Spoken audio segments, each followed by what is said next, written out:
Welcome students, this is Chirag Goyal and today we are going to discuss our new topic which is present in class 12th named data structures. So basically इसमें हम पढ़ेंगे data structure क्या होता है, data structure के various types और उसमें हम डिटेल में पढ़ेंगे दो डाटा स्ट्रक्चर के बारे में which are stack and queues. So basically what is data structure. Data structure को समझने से पहले हम अपना C++ में रियल लाइफ में डाटा स्ट्रक्चर्स को यूज कर चुके हैं. जैसे कि इंटीजर हमने एक डाटा टाइप पढ़ा था, कैरेक्टर पढ़ा था, फ्लोट पढ़ा था, डबल पढ़ा था. ये सभी क्या है, डाटा स्ट्रक्चर है. तो डाटा स्ट्रक्चर क्या होता है, एक वे होता है कि कैसे मेरा डाटा ऑर्गेनाइज है कंप्यूटर में. तो ये क्या होते हैं, डाटा स्ट्रक्चर्स होते हैं. अब बेसिकली हमने एक प्रॉब्लम एनकाउंटर की थी कि हमने एक एरे बनाया था. तो एरे भी क्या था, एक डाटा स्ट्रक्चर ही था. एरे भी क्या था, एक डाटा स्ट्रक्चर था. हमारे को प्रॉब्लम में क्या आ रही थी कि suppose we want to store the marks of 100 students. तो हमें 100 बच्चों के मार्क्स को स्टोर करना है. तो उसके हमारे पास दो तरीके थे. एक तो क्या था कि मैं अलग अलग 100 वेरिएबल्स बनाऊं. तो वो क्या था, बहुत डिफिकल्ट टास्क हो जाता कि मुझे 100 वेरिएबल्स डिक्लेयर करने पड़ते, फिर उनको इनिशियलाइज करना पड़ता. तो हमने उसकी बजाय फिर हमने क्या पढ़ा कि इसका इजी सॉल्यूशन क्या होगा, क्यों ना क्यों हम एक एरे बना दे. तो एरे क्या होता है, collection of similar types of elements होता है. तो हमने क्या किया, एक 100 साइज की एरे बना दिया. तो हमें एक ही डाटा स्ट्रक्चर डिक्लेयर करना पड़ा, एरे. तो अब आपको समझ आया कि डाटा स्ट्रक्चर क्यों इंपॉर्टेंट है. क्योंकि डाटा स्ट्रक्चर क्या होता है, data structure is a particular way how to organise data in the computer. जैसे हमने 100 स्टूडेंट्स के मार्क्स को स्टोर करना था, तो हमने उधर कौन सा डाटा स्ट्रक्चर हम एफिशिएंटली यूज करें, हम इंटीजर के 100 वेरिएबल्स ले या एक एरे ले लें. तो हमने क्या चूज किया, एक एरे ले ले. तो उससे क्या हुआ, मेरे सिस्टम की परफॉर्मेंस अच्छी हो गई. मेरा कोड जो है वो क्या हो गया, थोड़ा छोटा हो गया और वो इजीली रीडेबल हो गया. तो हमारे पास ऐसे बहुत सारे डाटा स्ट्रक्चर्स होते हैं और हमें कौन सा डाटा स्ट्रक्चर यूज करना चाहिए वो किस पे डिपेंड करता है कि हमारी रिक्वायरमेंट कैसी है. जैसे कि मैंने अभी आपको एक एग्जांपल देके बताया कि अगर you want to store large number of similar variable then you can use array. इसी तरह से हमने स्ट्रक्चर भी पढ़ा था. स्ट्रक्चर में क्या था, एरे तो सिमिलर टाइप के एलिमेंट्स को स्टोर कर सकता था, लेकिन स्ट्रक्चर क्या है, डिफरेंट टाइप के एलिमेंट्स को भी स्टोर कर सकता था. So all these are data structure. So what is the basic definition of data structure. Data structure is a particular way of organizing data in a computer so that it can be used effectively. तो data structure का main role क्या होता है, ताकि हम जो software बना रहे हैं, हम या जो प्रोग्राम बना रहे हैं, वो क्या हो, इजी टू स्टोर हो और हम उसमें से डाटा जितना जल्दी हो सके उतना ज़्यादा इजीली एक्सेस कर सके. तो यही क्या होता है, डाटा स्ट्रक्चर होता है. और डाटा स्ट्रक्चर जो है वो बहुत अहम भूमिका निभाते हैं हमारी कोई भी प्रोग्रामिंग लैंग्वेज में, बिकॉज हमें एफिशिएंटली डाटा स्ट्रक्चर को चूज करना पड़ता है according to our need. So this is the classification of data structure. So data structure basically is of two types, primitive data structure and non-primitive data structure. Primitive is of type integer, character, float, double. These all are the basic data types which we studied earlier in the class +1, that is integer, character, float, double. Simple variables, basic data structure are known as primitive data structure, whereas non-primitive data structure are derived data structure, जो कि हमने खुद से बनाए हैं अपनी need के according. तो which is further classified into two types. Non primitive data structure दो तरह के हो गए हमारे फर्दर, लीनियर डाटा स्ट्रक्चर और non linear data structure. Linear data structure में हमारे क्या आ गया, एरे जो कि हम पढ़ चुके हैं, स्टैक, क्यू, लिंक लिस्ट. और नॉन लीनियर में क्या आ गया हमारा, ट्री और ग्राफ. तो एरे हम पढ़ चुके हैं. अभी हम इन दोनों के बारे में थोड़ा सा और पढ़ेंगे कि स्टैक क्या होता है और क्यू क्या होता है. तो बेसिकली सबसे पहले हम एक डेफिनेशन देख लेते हैं कि प्रिमिटिव डाटा स्ट्रक्चर क्या होते हैं. प्रिमिटिव डाटा स्ट्रक्चर क्या होते हैं, जो बेसिक होते हैं, जैसे कि integer, float, character, void, double. ये क्या करते हैं, ये डाटा स्ट्रक्चर बड़े बेसिक से होते हैं, इनकी कैपेबिलिटी भी बेसिक से होती है। ये सिर्फ एक वैल्यू को स्टोर कर सकते हैं। जैसे आप इंटीजर का कोई वेरिएबल बनाओगे तो वो एक इंटीजर वैल्यू को स्टोर करेगा, कैरेक्टर का एक वेरिएबल बनाओगे तो वो एक कैरेक्टर वैल्यू को स्टोर करेगा, इसी तरह से फ्लोट को करेंगे तो वो एक डेसिमल पॉइंट को स्टोर करेगा। तो प्रिमिटिव डाटा टाइप्स कौन से हो गए, जो हमारे बेसिक डाटा टाइप है। नेक्स्ट है नॉन प्रिमिटिव डाटा स्ट्रक्चर, जो फर्दर दो तरह के हैं, लीनियर और नॉन लीनियर। तो नॉन प्रिमिटिव डाटा स्ट्रक्चर कौन से हो गए, जो हमने डिराइव किए हैं प्रिमिटिव डाटा स्ट्रक्चर से ही। ये थोड़े से क्या हो गए, एडवांस हो गए। जैसे हमने एरे पढ़ा था, स्ट्रक्चर्स पढ़ा था, union, link list, array, stack, queue, tree, graph, all these are non primitive data structures. Basically अब हमारा जो है लीनियर फर्दर 4 तरह का है और नॉन लीनियर फर्दर 2 तरह का है। तो हम पढ़ते हैं कि लीनियर और नॉन लीनियर में क्या बेसिक डिफरेंस होता है। देखो, लीनियर डाटा स्ट्रक्चर कौन सा डाटा स्ट्रक्चर होता है, जिसमें जो डिफरेंट एलिमेंट्स है ना, वो एक ऑर्डर में लगे हुए होते हैं। मतलब उसमें हर एक एलिमेंट का क्या होता है, एक प्रीडिसेसर होता है और एक क्या होता है, सक्सेसर होता है। सक्सेसर क्या कैसे कह सकते हैं, हमारी आने वाली अगली पीढ़ी, और प्रीडिसेसर हमारी पिछली पीढ़ी। मतलब हर एक एलिमेंट का क्या होता है, एक ही सक्सेसर होता है और एक ही प्रीडिसेसर होता है। जैसे इसमें ये 1 वाला इंडेक्स वाला एलिमेंट है, इसका प्रीडिसेसर कौन है, 0th ये वाला एलिमेंट, और सक्सेसर कौन सा हो गया, ये वाला हो गया। मतलब एक लीनियर ऑर्डर को फॉलो करते हैं कि 1 के पीछे हमेशा 0 रहेगा और 1 के आगे हमेशा 2 रहेगा, 0 के पीछे क्या रहेगा, नल रहेगा, और आगे क्या रहेगा, 1 रहेगा। इनका ऑर्डर चेंज नहीं होता, एक सिंपल ऑर्डर में अरेंज कर सकते हैं। तो वो कौन से होते हैं, लीनियर डाटा स्ट्रक्चर। लेकिन नॉन लीनियर डाटा स्ट्रक्चर क्या होते हैं, जिनमें कोई भी सीक्वेंस नहीं होता, जिसमें जो है हर आइटम जो होती है ना, वो हो सकता है 2 या 2 से ज्यादा से कनेक्टेड हो।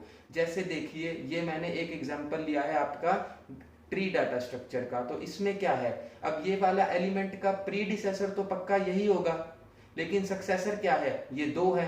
तो इनमें से कोई भी हो सकता है। तो मतलब क्या है, कोई एक पर्टिकुलर ऑर्डर फॉलो नहीं करते। एक एलिमेंट जो है वो एक या एक से ज्यादा एलिमेंट से कनेक्ट हो सकता है। तो वो कौन से डाटा स्ट्रक्चर होते हैं, नॉन लीनियर। और नॉन लीनियर डाटा स्ट्रक्चर हमारे पास कौन से हैं, 2 है, ट्री और ग्राफ। और लीनियर डाटा स्ट्रक्चर कौन से हो गए, एरे, स्टैक, क्यू और लिंक्ड लिस्ट। तो अब हम सबसे पहले जो पढ़ने जा रहे हैं हमारे सिलेबस के पॉइंट ऑफ व्यू से, स्टैक डाटा स्ट्रक्चर। देखिए, स्टैक डाटा स्ट्रक्चर बड़ा ही इंपॉर्टेंट डाटा स्ट्रक्चर है और बहुत ही इंटरेस्टिंग टॉपिक है। स्टैक क्या होता है, एक लीनियर डाटा स्ट्रक्चर होता है, मतलब एक लीनियर ऑर्डर में ही एलिमेंट्स क्या है मेरे स्टोर होते हैं। लेकिन इनका ऑर्डर क्या होता है, लास्ट इन फर्स्ट आउट। जैसे सपोज कीजिए आपके पास 10 बुक्स है और आपने उसको एक बुक ली, फिर दूसरी बुक आपने उस फर्स्ट वाली बुक के ऊपर रख दी, ऐसे एक क्या बना दी, शेल्फ बना दी आपने, एक स्टैक ऑफ बुक्स बना दिया। तो उसमें जब सबसे पहले अगर आप कोई बुक अगर निकालना चाहोगे तो आप सबसे पहले कौन सी किताब लोगे, ऊपर वाली ही लोगे। जैसे सपोज करो सिचुएशन क्या थी, ये हमारी एक बुक थी, फिर आपने इसके ऊपर एक बुक और रख दी, फिर एक बुक और रख दी, ऐसे ऐसे करते आपने इतनी सारी बुक्स रख दी, अप्रोक्सीमेटली 10 बुक्स रख दी। तो ये मेरा क्या हो गया, टॉप हो गया। उस टाइम सबसे टॉप पे कौन सी बुक पड़ी होगी, यही वाली पड़ी होगी। तो अगर मुझे कोई और बुक इंसर्ट करनी है तो मैं किसके ऊपर करूंगा, इसी बुक के ऊपर करूंगा। और अगर कोई मुझे बुक निकालनी है तो सबसे पहले मैं कौन सी बुक निकालूंगा, यही बुक निकालूंगा। तो टॉप क्या इंडिकेट करता है, the most upper most book. तो उस चीज को क्या बोल देते हैं, टॉप बोल देते हैं। तो स्टैक में क्या होता है, जो मैं नई एलिमेंट को इंसर्ट करूंगा वो भी किधर करूंगा, टॉप पे करूंगा, जिसको बोलते हैं push operation. Push means inserting new element. तो अगर मेरे को कोई एलिमेंट इंसर्ट करना है तो वो भी मेरा क्या होगा, सबसे ऊपर वाली में होगा, और कोई एलिमेंट डिलीट करना है तो वो भी टॉप से ही होगा। तो इसीलिए इसको बोलते हैं लास्ट इन फर्स्ट आउट। क्यों, क्योंकि जो सबसे लास्ट में बुक आपने ऊपर रखी थी वही सबसे पहले क्या है, निकलेगी। इसीलिए स्टैक कौन सा ऑर्डर फॉलो करता है, LIFO, last in first out. मतलब जो बुक आपने सबसे बाद में शेल्फ पे रखी है, सबसे पहले बुक कौन सी निकलेगी, वही निकलेगी। तो इसीलिए इसका नाम रखा गया है लास्ट इन फर्स्ट आउट। अब मान लीजिए अगर ये बुक हम निकाल देते हैं तो फिर टॉप हमारा किधर आ जाएगा, इस पे आ जाएगा। ठीक है। तो इसी तरह से हम रियल लाइफ एग्जांपल बहुत सारे देख सकते हैं, जैसे कि मान लीजिए एक कैंटीन होती है और उसके ऊपर अलग अलग ढाबों में प्लेट्स रखी होती है, तो वो भी क्या है, एक स्टैक में रखी गई है। मतलब एक प्लेट के ऊपर एक प्लेट, एक प्लेट के ऊपर एक प्लेट। तो सबसे पहले अगर कोई वेटर आता है तो वो कौन सी प्लेट निकालता है, सबसे ऊपर वाली प्लेट निकालता है। और अगर धो के साफ करके कोई नई प्लेट रखता है तो वो भी किधर रखता है, सबसे टॉप पे ही रखता है। तो ये क्या है, रियल वर्ल्ड में भी हम स्टैक डाटा स्ट्रक्चर को यूज करते हैं। Hopefully it is clear to you guys. अब जो स्टैक में होते हैं बेसिकली 3 ऑपरेशन। पुश, पुश का मतलब मैंने क्या बताया, add a new item to the stack. तो पुश क्या होता है, जब हम स्टैक के अंदर कोई और आइटम को ऐड करते हैं। अगर स्टैक मेरी फुल है, मतलब मेरी कैपेसिटी फुल है, तो मैं क्या कहूंगा, ओवरफ्लो कंडीशन मेरी आ गई। ऑब्वियसली आपके पास मान लीजिए 5 बुक रखने की जगह थी और 5 बुक ऑलरेडी पड़ी है, तो आप छठी बुक को उस पर रख ही नहीं पाओगे। तो आप क्या कहोगे कि नहीं, ओवरफ्लो है मेरी, तो कंडीशन क्या है, स्टैक का साइज फुल है, तो मैं और बुक को इंसर्ट नहीं कर सकता। तो पुश ऑपरेशन क्या होता है, inserting new element in the top of stack. और पॉप क्या होता है, कोई आइटम हमें निकालनी है स्टैक से, तो वो भी कहां से निकालूंगा, टॉप से ही निकालूंगा। तो remove an item from the stack. अब मान लीजिए अगर मेरी सारी बुक्स ही मैंने निकाल दी, तो अब मेरे पास कोई बुक नहीं बची, तो मैं पॉप ऑपरेशन को नहीं लगा सकता क्योंकि कुछ है ही नहीं, तो रिमूव किसको करूं। तो उस कंडीशन को क्या बोल देते हैं, अंडरफ्लो, कि मेरे पास कोई आइटम नहीं है, तो अब मैं पॉप ऑपरेशन फर्दर नहीं कर सकता। If the stack is empty, तो हम क्या कह देते हैं कि वो अंडरफ्लो हो गई। और पीक या टॉप क्या कहते हैं, रिटर्न द टॉप एलिमेंट, कि हमें ये बता दे कि इस टाइम हमारा टॉप एलिमेंट कौन सा है, तो उस ऑपरेशन को क्या बोल देते हैं, पीक।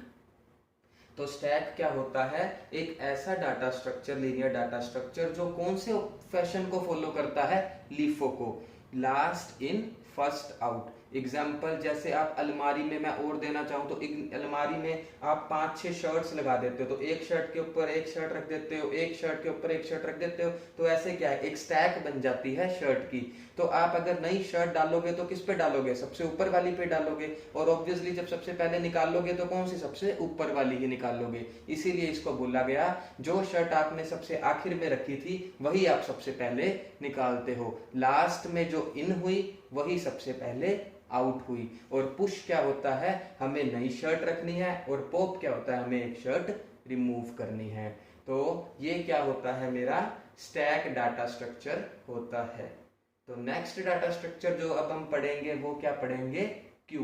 क्यू तो आपने रियल लाइफ में भी सुना होगा। क्यू भी क्या है, एक लीनियर डाटा स्ट्रक्चर ही होता है, लेकिन ये कौन से ऑपरेशन को, मैनर को फॉलो करता है, फीफो को, which is first in first out. जो पहले आया है वही पहले जाएगा। इसका रियल लाइफ एग्जांपल तो आपको पता ही है, जैसे आप कोई बिजली का बिल बनाने जाते हो तो वहां एक लाइन लगी होती है, तो वो कौन सा ऑपरेशन की तरह काम करती है, क्यू ऑपरेशन की तरह। जो पहले गया है लाइन में वही उसका बिल ही पहले भरा जाएगा ना, उधर हम स्टैक नहीं यूज करते, ठीक है ना। तो क्यू में क्या होता है, मान लीजिए ये सभी लोग क्यू में खड़े थे, तो क्यू के 2 हिस्से होते हैं, एक तो रियर मतलब अगवाड़ा, और फ्रंट।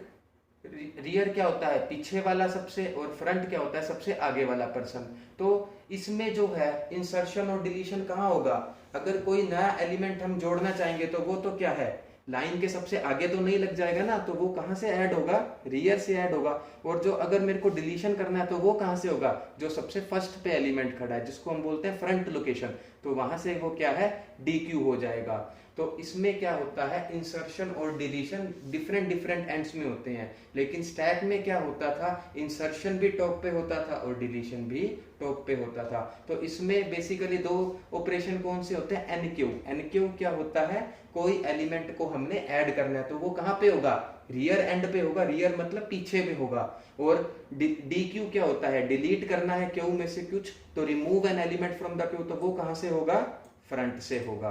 तो क्यू और स्टैक में क्या फर्क है, दोनों ही लीनियर डाटा स्ट्रक्चर है, लेकिन स्टैक किसको फॉलो करता है, लीफो को, last in first out manner में काम करता है। और क्यू कौन से तरीके से काम करता है, first in first out manner से काम करता है। तो ये हमारे क्या थे बेसिक, आज हमने पढ़ा कि डाटा स्ट्रक्चर क्या होता है, डाटा स्ट्रक्चर फर्दर प्रिमिटिव और नॉन प्रिमिटिव। प्रिमिटिव मेरे बेसिक डाटा स्ट्रक्चर होते हैं, जैसे कि integer, character, float, void, double, और नॉन प्रिमिटिव में मेरे फर्दर लीनियर डाटा स्ट्रक्चर और non linear data structure. Linear data structure में क्या होता है, एलिमेंट एक फिक्स्ड ऑर्डर में लगे होते हैं, जो कि array, stack, Q, link list जिसके क्या है एग्जाम्पल है। और नॉन लीनियर में कोई फिक्स्ड ऑर्डर नहीं होता, उसके एग्जाम्पल है ट्री और ग्राफ। फिर हमने डिटेल में पढ़ा स्टैक और क्यू। तो स्टैक एक ऐसा लीनियर डाटा स्ट्रक्चर है जिसमें क्या होता है, एक ही एंड से इंसर्शन होता है और एक ही एंड से डिलीशन होता है। उस पॉइंट को बोलते हैं टॉप, और पुश ऑपरेशन को बोलते हैं एडिंग करना कोई आइटम का, और पॉप को बोलते हैं डिलीशन करना कोई आइटम का। उसके रियल लाइफ एग्जांपल हमने डिस्कस किए, जैसे एक प्लेट के ऊपर एक प्लेट लगी हुई है तो वो क्या है, स्टैक ऑफ प्लेट हो गई। अलमारी में शर्ट्स एक के ऊपर एक रखी गई है, बुक शेल्फ कार्डबोर्ड के अंदर आपने बुक्स एक के ऊपर एक रखी गई है, तो आप नई बुक भी ऊपर वाले पे ही रखते हो और निकालते भी सबसे पहले उसी को, इसीलिए जो सबसे आखिर में गई थी वो सबसे पहले निकली। और क्यू में क्या होता है, हम रियल लाइफ में कोई पानी का बिल भरने जाए, बिजली का बिल भरने जाए, कहीं भी लगे तो क्यू होती है। क्यू के दो एंड होते हैं, फ्रंट सबसे आगे वाला और रियर सबसे पीछे वाला। तो कोई नया एलिमेंट डालना है तो वो पीछे से डलेगा और निकलेगा कहाँ से, फ्रंट से। So this is all about data structure, which is very important from the exam point of view. Thank you. Please like, subscribe the channel, and if you have any doubt, please comment, write in the comment section.